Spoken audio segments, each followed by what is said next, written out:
Hello. Okay, so project file on করার পর এই পেজটা আসবে, লগ ইন পেজ। আমি লগ ইনের জন্য দুইটা পার্ট বানিয়েছি, একটা হলো অ্যাডমিনের জন্য আর হলো ইউজারের জন্য। অ্যাডমিন এক মানে শুধুমাত্র একজন থাকবে, একটা মেইলই থাকবে অ্যাডমিনের। আর ইউজারের ক্ষেত্রে আনলিমিটেড, যে ইনফিনিটি পর্যন্ত যে কয়টা খোলা যায়। তো প্রথমে অ্যাডমিনটা খুলি, admin@metro.com and password is admin123. login. Okay, so এটা হলো অ্যাডমিনের ড্যাশবোর্ড। এখানে কয়টা স্টেশন আছে, কয়টা ট্রেন আছে, টোটাল টিকেটস কয়জন সেল হয়েছে, অ্যাভেলেবল সিটস কত, ইউজার কত, এগুলা সব শো করবে। সো চাইলে এখান থেকেও ম্যানেজ করা যাবে, উপরে ন্যাভ বার দিয়েও ম্যানেজ করা যাবে। সো ন্যাভ বার দিয়ে করি। স্টেশনসে যাওয়ার পর অ্যাডমিন নতুন স্টেশন অ্যাড করতে পারবে, কারেন্ট স্টেশনগুলো এডিট করতে পারবে, এবং এগুলার সময় মানে নতুন স্টেশন অ্যাড বা এডিটের সময় এখানে ডিস্টেন্স মেনশন করে দিতে পারবে। আমি এখানে 4টা স্টেশন অ্যাড করছি এবং এগুলার ডিস্টেন্স 0, 0, 2, 3, 7, 9, 12 এরকম করে আগাইছে আর কি। দেন ট্রেনসের ক্ষেত্রে আমি নতুন ট্রেন অ্যাড করতে পারবো, জাস্ট কত সিট আছে, অ্যাভেলেবল সিট কত, ইজ অ্যাক্টিভ অর নট। আর যদি এখান থেকে আমি চাইলে এডিট করে আপডেটও করতে পারবো। And lastly ticket.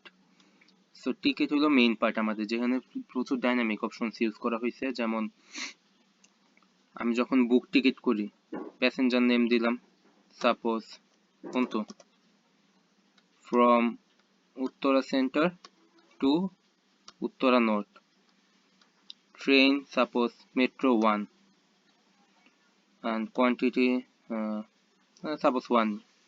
সো এখান থেকে আমি পেমেন্ট মেথড সিলেক্ট করতে পারবো, সাপোজ রকেট। এখানে আমি নাম্বার দিতে পারবো।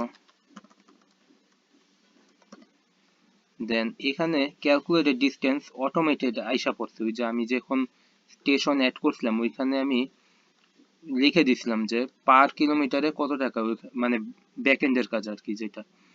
সো এটা হলো আমাদের একটা ডাইনামিক ফিচার, এবং টোটাল অ্যামাউন্ট মানে করে কত ডিস্টেন্স অনুযায়ী পার কিলোমিটারে 5 টাকা, যেহেতু এখানে 3 কিলোমিটার আছে, সো 3 into 5 15 কিলোমিটার, 15 টাকা আর কি।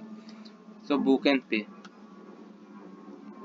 হিয়ার কোনটো উত্তরা সেন্টার উত্তরা নর্থ, মানে এখানে ফুল ইনফরমেশনটা আসছে এবং কয়টার সময় বানাইছে এবং ডেট কত এটাও অ্যাড করা হয়েছে। এবং স্ট্যাটাস চাইলে অ্যাক্টিভ নন অ্যাক্টিভ করতে পারে। সাপোজ এখানে তারপরে ইউজ করবো কেমনে, পিডিএফ একটা কার্ড জেনারেট হবে, এই কার্ড দিয়ে পরবর্তীতে যা করতে পারে আর কি। এটা চাইলে পিডিএফটা ডাউনলোডও করতে পারবে। অ্যান্ড ইফ সাপোজ আমাদের টিকিটটা ক্যান্সেল করতে হবে, তো আমরা এখানে ক্যান্সেল দিলে অটোমেটিকলি এই যে এখানে যে স্টেশন ট্রেনসের মধ্যে অ্যাভেলেবল সিট ছিল, এখানে একটার জন্য একটা সিট অকুপাইড হয়েছে। সো যদি ক্যান্সেল করি, সো একটা সিট আনঅকুপাইড হয়ে যাবে। সাপোজ ধরো মুমিন 5টা সিট নিচ্ছে, কোথায়, মেট্রো এক্সপ্রেস 2-তে। ওকে, আমরা দেখি মেট্রো এক্সপ্রেস 2-তে 300টা সিট ছিল, এখন আছে হলো 295টা। সো আমি মুমিনের এটা আমি ক্যান্সেল করে দিলাম।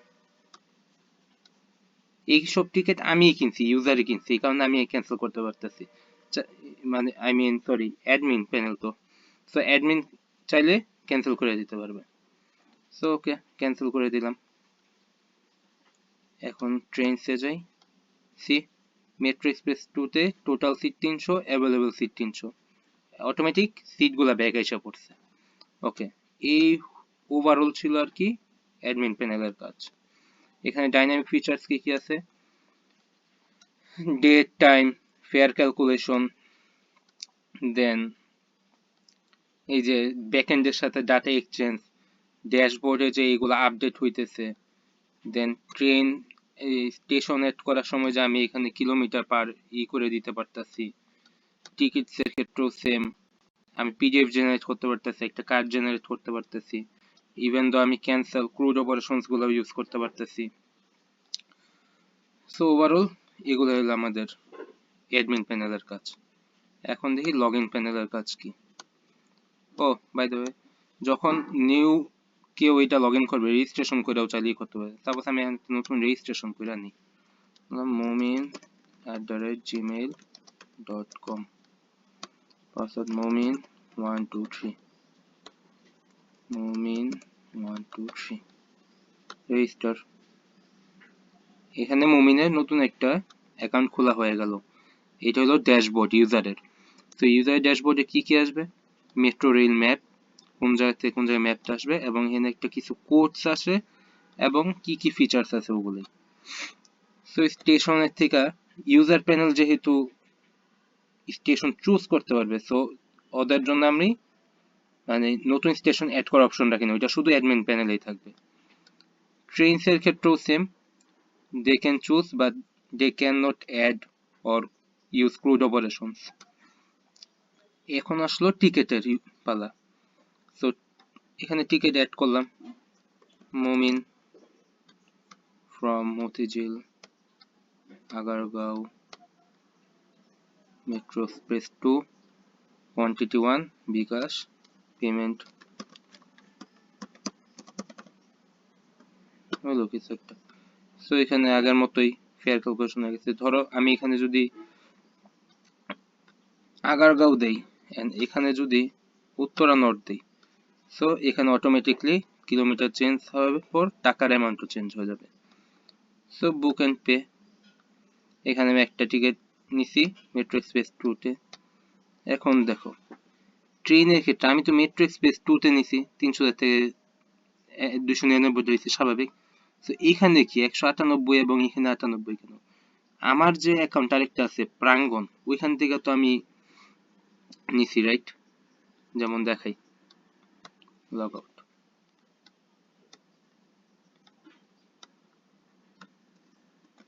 প্রাঙ্গণ@gmail.com। সো আমার এই অ্যাকাউন্ট থেকে আমি তো ট্রেনের টিকিট বুক করছি। তো এখানে দুইটা আমার টিকিট বুক করা আছে, ওই কারণে এখানে আমার দুইটা দুইটা করে কম আছে, কারণ আমি অলরেডি অকুপাইড করছিলাম টিকিটস গুলা। সো এই হইলো ওভারঅল জিনিসপাতি। এখানে আর কি মেইন এটা আর কি ড্যাশবোর্ডে এখানে ফুটার, এখানে আমি একটু ডাইনামিক করার ক্ষেত্রে হয়েছে কি ফ্লেক্সিবল করার জন্য আমি একটু ওয়েবসাইটটি একটু বড় লং বানাইছি, যাতে এখানে স্লাইড ডাউন করা যায়, নাহলে জিনিসটি স্ট্যাটিকের মতো লাগে, কেমন যেন উইয়ার্ড লাগে। ব্যাকগ্রাউন্ড ইমেজ একটা ট্রেনের লাগাইছি ব্লার, অ্যান্ড দ্যাটস অল। আর এখানে ইউজার নাকি অ্যাডমিন ওইটা দেখা যাবে। আর এখানে যে নামে খুলবা মেল দেয়া, ওইখানে লেখা আসবে hello something. So overall use করার পর you can log out, and এরকম দেখাবে সেশন এক্সপায়ার্ড। That's all.